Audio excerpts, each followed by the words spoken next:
Hi, everybody. I'm Daniel Begg from Connect Search, and I lead the grocery retail division. This is the second part in our vodcast series focusing on supply chain challenges. And today I'm speaking to John Bauer. John is a senior executive with supply chain experience from around the world, and he's based in the US. So we're going to talk about some of the challenges in the North American market. John, it's good to meet you. Thank you for your time today. That's great. Great to see you, Daniel. I hope you're doing well. Good afternoon, good morning, depending on where we're at. Indeed. John, I'm going to start with a broad question, if I may. Sure. I'm going to ask for your insights on where you think the biggest challenges will be in supply chain and logistics, looking ahead into the next sort of 6 to 12 months. Sure. Oh boy, it's a great question. Unfortunately, I think the answer is not going to exude a lot of confidence. I would venture to say that 2022 will be more like 2021, and I really don't see any real fundamental changes to the supply chain issues that we have currently.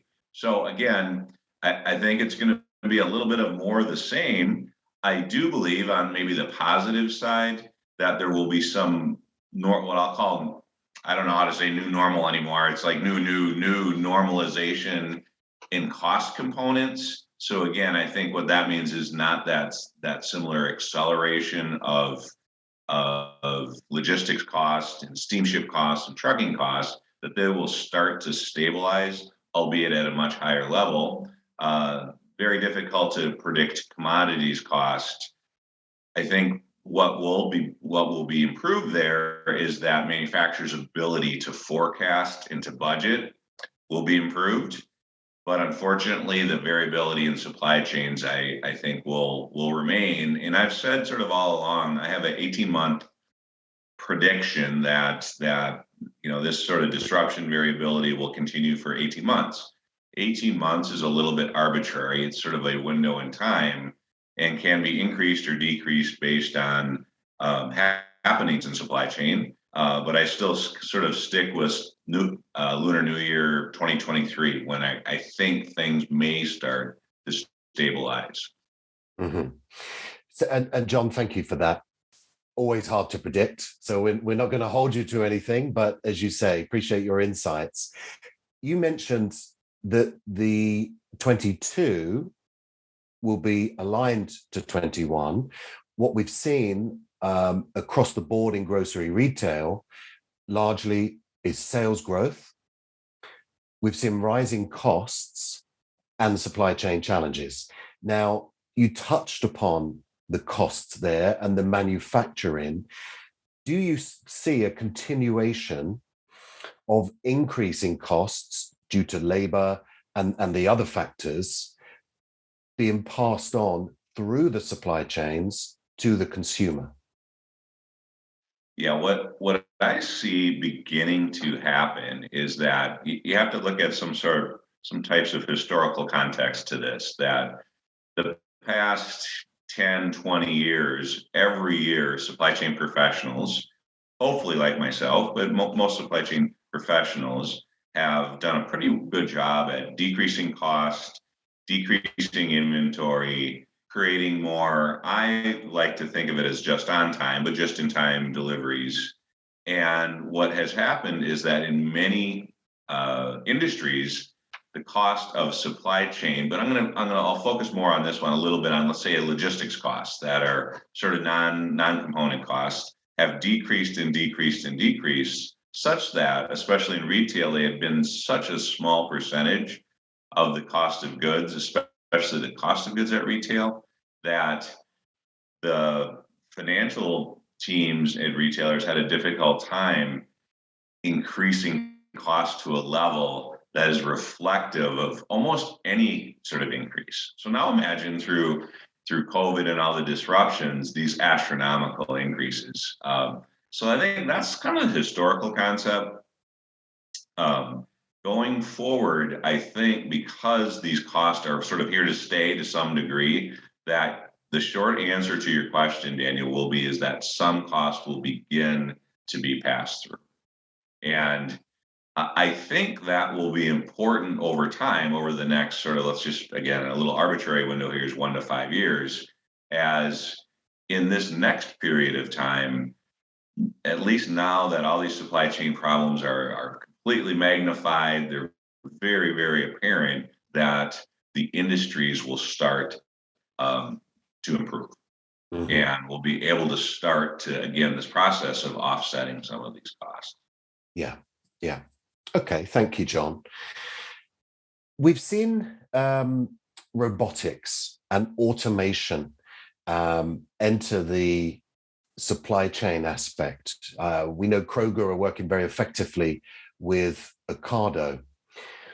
We saw 7-Eleven just this week, actually, their driverless delivery service in California coming out. What part do you see robotics and automation playing in the coming years, and in particular around that last mile delivery? Yeah, good, great question. I just saw the 7-Eleven announcement as well.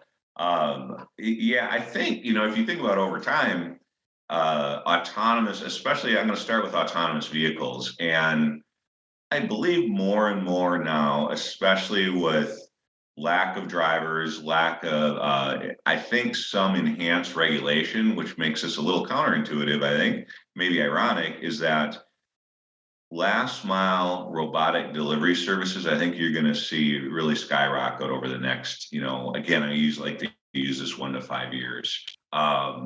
As more and more consumers are, of course, looking for deliveries to their home, and as more last mile deliveries are becoming, again, we're gaining a lot of density through multiple deliveries. So I think about it in my own personal home that I'm sitting in here already this morning, and it's morning here. It's only 10:30 in the morning. I've had 3 separate deliveries to my house. And if you think about the opportunity to optimize, aggregate, and then deliver, and deliver through an autonomous vehicle is immense. So I see that continuing to grow. And I think you're seeing that with the major delivery companies, especially in the United States as well. Both UPS and FedEx have come out with some different types of autonomy in their delivery. So I think that's a super positive. On the automation side, you'll continue to see that grow as a lot of the work, like you had mentioned with Kroger and Ocado, for instance. But I think you'll also see more and more labor pushing in on the movement to place inventory closer to demand is going to create another need for specialized robotics, and you see that more and more as we go here. So I'm pretty bullish on both of these things.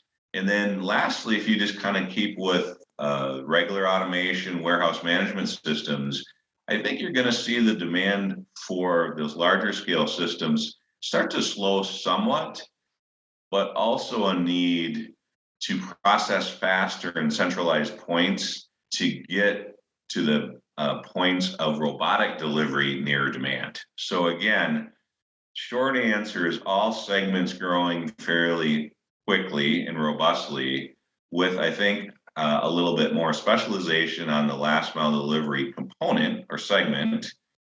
Maybe and then on the sort of negative side, maybe the one area where not as much growth, at least in my estimation, as you might think, is around autonomous trucking. I think that will take longer. Again, I think there will be growth over time, but again, now that horizon's maybe more 5 to 10 years with Yeah, some exceptions. yeah. And it was only this week that I saw something around that, and it had a sort of low level or automated front, the truck. Firstly, it looked very peculiar. But it will be interesting to see when that comes in, John, you're right, and how that impacts it. Just going back to the last mile delivery, we've seen DoorDash launch services in New York just this week. There are many examples of the 10, 15-minute delivery startup organizations across the US. We spoke about automated last mile delivery. And obviously there's the drone aspect. From a retailer's perspective, Mm-hmm.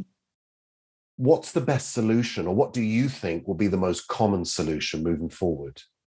Boy, of all these technological sort of advancements and solutions, honestly, well, common sense, I'm not exactly sure of, but I believe, and I just came from a major retailer who is doing lots of fulfillment through the store. In fact, 95% of fulfillment through the store. And I think the shorter answer there is this combination between automation and robotics in what I'm going to call that localized uh, delivery hub. So not necessarily the fulfillment hub, but the delivery hub, where goods can be sorted quite quickly to optimize routes. And so I see that as a big enhancement for automation.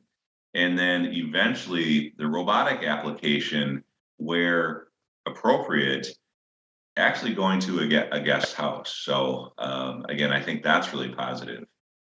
I'll go moving sort of away from moving into other retail, let's say, more and more robotics inside of stores. And what's becoming more and more common now, and part of this is because in some cases the robots themselves have been created a little bit simpler and are taking maybe some easier commands, is in service businesses. So I think that also makes me bullish as we go forward. Think about, how do dishes get bussed in restaurants? How does food get delivered? And then again, in smaller retailers, how do goods get to locations in store shelves? And then on the reverse side, how do those goods get, back to the fulfillment location, either in the back room or at the dock? And I think some of the simplicity through the technological complexity makes me bullish on that segment growing and growing. And then you couple that with one of the most significant labor environments. Let's just not say shortages. Let's just say labor environments that I think I've seen in my career. Understood. Yeah. And it will be very interesting to see. I'm actually imagining it as you're talking, John, this futuristic world. But you're right, it is going to come to life. John, can you explain how digitization is allowing for omni-channel supply chains to become the norm?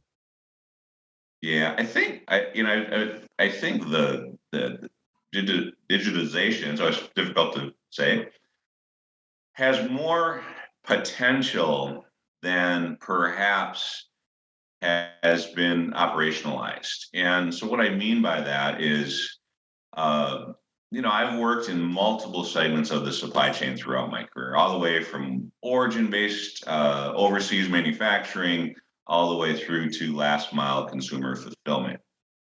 And because this supply chain now, this global supply chain is so segmented, the information components that correspond with the operational components are just as segmented and intermediated. And I think that's been a big problem. It's something you don't hear a lot on the news in regards to all the disruptions in supply chain, is just how intermediated and segmented global supply chains have become. Again, I think people can intuitively understand that they're global and they're overseas, and there's movements to nearshore and onshore, but it's that segmentation of the operations that's really, in my view, caused a lot of the problems. So therefore, data is also segmented. So digitization has created a framework, at least, to bring all that data into one place and able to understand those different components. But here's the problem. There's still pretty significant disconnects between things like sort of older school retail, let's say point of sale data, to next component inventory fulfillment location. And I think that's the next wave in digitization, is how does that information get processed into demand forecasts, into algorithms and or even AI applications that can start to ensure that inventory is in the correct place. So that's a lot of words there, but I really do believe that although digitization has been super impactful and important, the next level of omni-channel ability will come from the players that are able to connect those dots, sort of like our podcast here is how do we connect those component pieces of data and turn it into much better demand forecasting, manufacturer forecasting, and moving those segments. I think in my view, the best way to move those segments is from sort of what I'm going to call not the point of sale anymore, the point of sales fulfillment upstream to the next fulfillment component. And I think there's still a lot of work to bridge many of those gaps. We're starting to really get much more traction there. Unfortunately, for quite a few bad reasons, which is really through COVID-19 and how supply chain is accelerated, is amplified, and is magnified. Really, what I think is still a fairly tough inventory environment. In other words, retailers don't manage inventory all that well just yet. Yeah, and aligned to that, John. Obviously, there is work to be done, as you rightly acknowledge. I know that Joe Biden met some of the key retailers in the US. I think we've seen panic buy-in, supply chain issues, coupled with labor shortages. You touched upon that earlier, and that really highlights how the country has got its finger on the pulse to try and avoid these issues. It's at such a governmental level. There are always spikes in demand in terms of seasonality. We've seen it throughout the various stages of the pandemic. What are you seeing retailers do to better manage these seasonal demands and reduce the risk of some of the challenges that we've seen? How have they learned from those experiences over the past 18 months? Yeah, I think a big focus right now is on uh, inventory placement and location and availability. We all know what the problems here. The problem is not, in my view, the cycle time itself. It's the variability in cycle time, and I think that's what the retailers are really coming up against. It isn't always so much the inventory or the manufacturing process. It's just all these components of variability, which are just seemingly never end. And I think what we're learning is a couple different things. One is there is a new period of time where we have to allow for much more lead time, which will increase inventory carrying costs, of course. But in lieu of just more time, more segmentation of inventory type.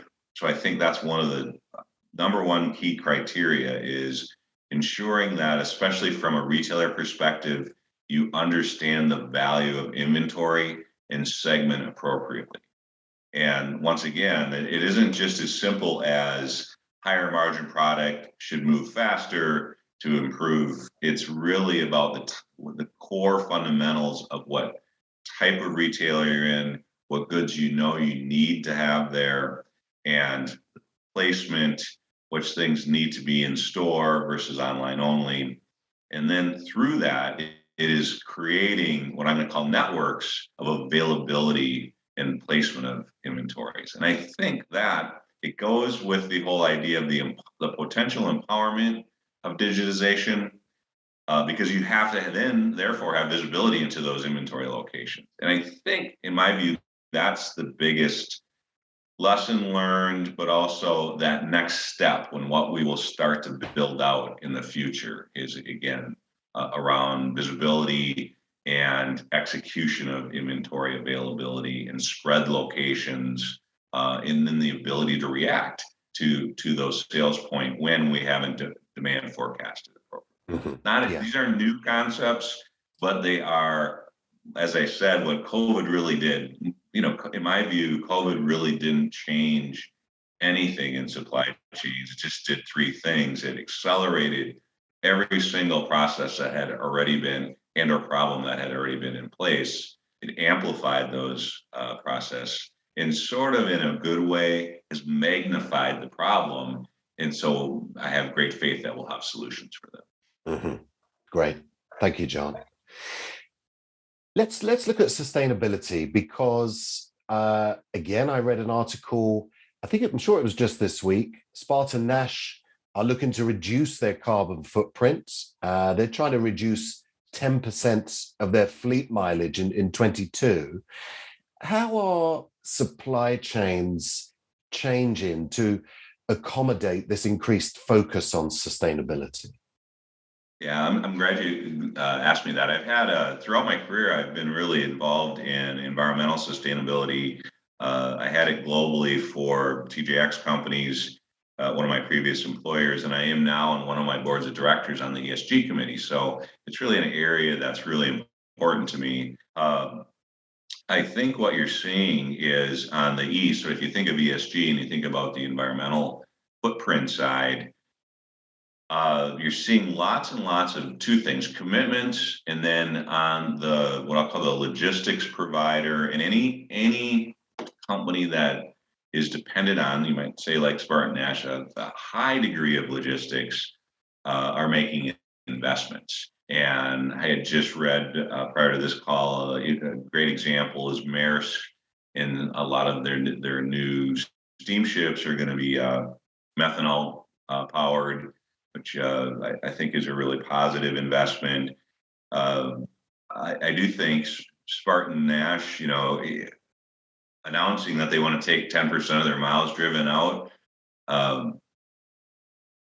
might have a 10% decrease in cost as well, in their mileage costs. So I think there's many more initiatives that operators are going to be using to make much more effective and efficient supply chains. And especially in the United States, if you look at the trucking industry as a great example, industry I've worked with my entire career, it is still quite candidly highly inefficient. In other words, empty miles driven, but even more, I think more importantly, the containers themselves moving are generally quite empty. And so again, it's another dynamic of the e-commerce sort of revolution, is that many more smaller orders actually creating some inefficiency in the trucking industry. So I think there's lots of room, and there you go back to digitization, lots of room for this to be optimized.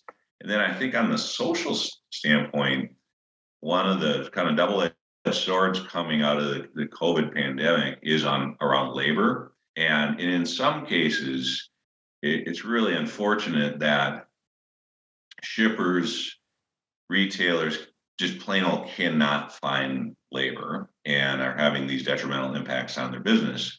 I think the bright side of it is that perhaps professions like truck driving and warehouse workers, coupled with technology, are now creating jobs where you can make a living.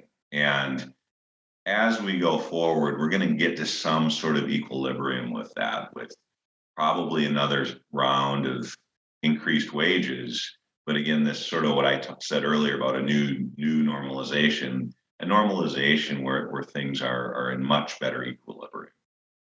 Mm-hmm. Yeah, and I think there's work to be done in that space. And I was really pleased to see that announcement. I think you're right. There are benefits to the organization, the brand, the investors, but also the planet. And there's a lot of efficiencies that can be driven in that space. John, thank you. Yeah, I'm sorry. I just wanted to add one more thing. If you think about everything we've talked about so far, I would think as we go forward that if we can put our minds to all these operational initiatives and innovations we spoke about so far, think about the positive impact to the environment and to the planet if we really did focus on on it, fundamental innovation in how we manage supply chain.